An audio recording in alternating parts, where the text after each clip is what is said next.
Можете ли да викнете чалгаџии и да се опијаните само од звукот на песната? Или можеби од танцот на девојките?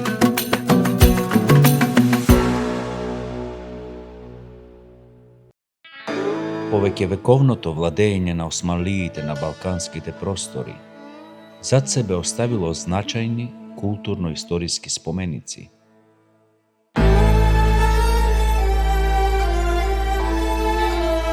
Гевгелија е град кој што зачувал дел од некогашната архитектура што турците ја оставиле како траен печат за времето кога владееле на овие простори. Турските амами кои потекнуваат од Османлиската империја служеле не само за лична хигиена, туку и како места за социализација, релаксација и дури духовно прочистување. Единствениот зачуван објект од отоманската архитектура во Гевгелија од крајот на 19. век е градскиот амам. Објектот уште од 31.12.2003 година со решение е ставен под заштита на државата, врз чија основа е прогласен за споменик на културата.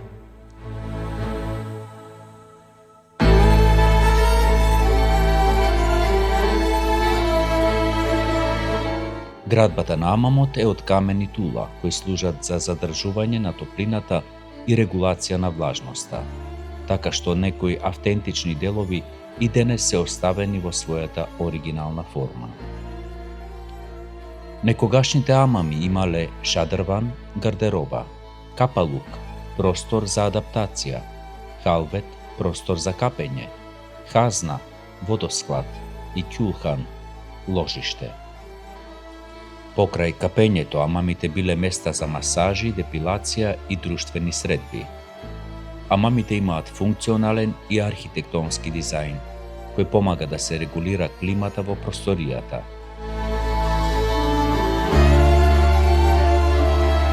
Пишани извори не постојат, но од устни преданија од колено на колено знаеме дека во Гевгелија постоеле два вакви амами, турски амами, тоест машки и женски, каде што женскиот бил срушен, но овој објект е сочуван.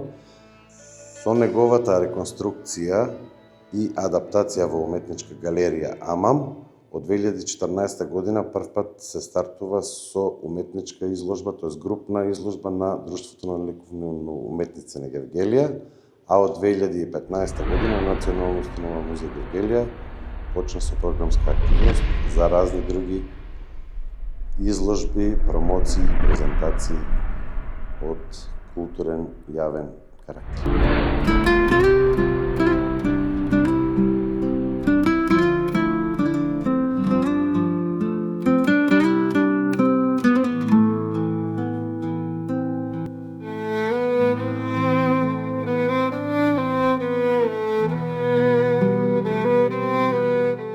Амамите се граделе со куполи и сводови, а осветлувањето е зенитално, преку мали отвори на таванот, кои овозможуваат проток на воздух и излез на пареата, спречувајќи кондензација и прекумерна влажност во внатрешноста. Некогаш овие отвори навистина биле отворени. Овие отвори, познати како зенитални светлосни отвори, исто така пропуштаат природно осветлување, создавајќи уникатна атмосфера во амамите.